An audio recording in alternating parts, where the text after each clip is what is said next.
اللہ فرماتا ہے اے ابراہیم میرا گھر بن گیا ہے، اب تم لوگوں کو حج کے لیے آواز دو۔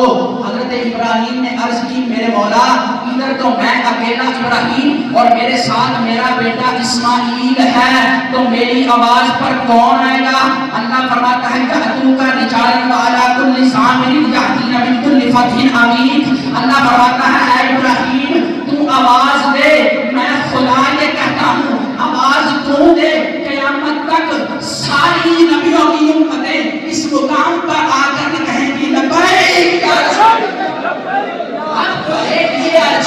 اب ایک اور آنے سماعت فرمائے، اس کے بعد یہ مسجد لبیک کے نعروں سے گونج اٹھے گی۔ یہ وعدہ بندہ نچیز کا آپ کے ساتھ ہے۔ اب سورہ اعراف کی آیت نمبر 158 پر آ جائیں تو آؤ میں تمہیں بتاتا ہوں یہ آواز تھی ابراہیم نبی کی۔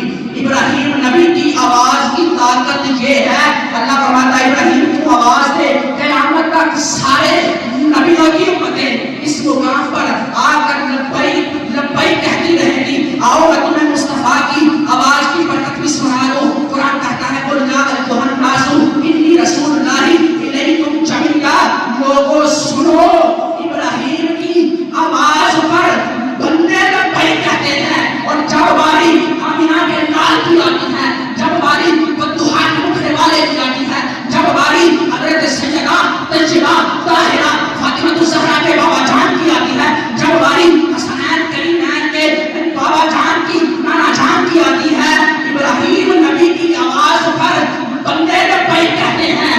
ختم نبوت کے تاجدار کی باری آئے تو کائنات کا ذرہ ذرہ پکار کر کہتا ہے لبیک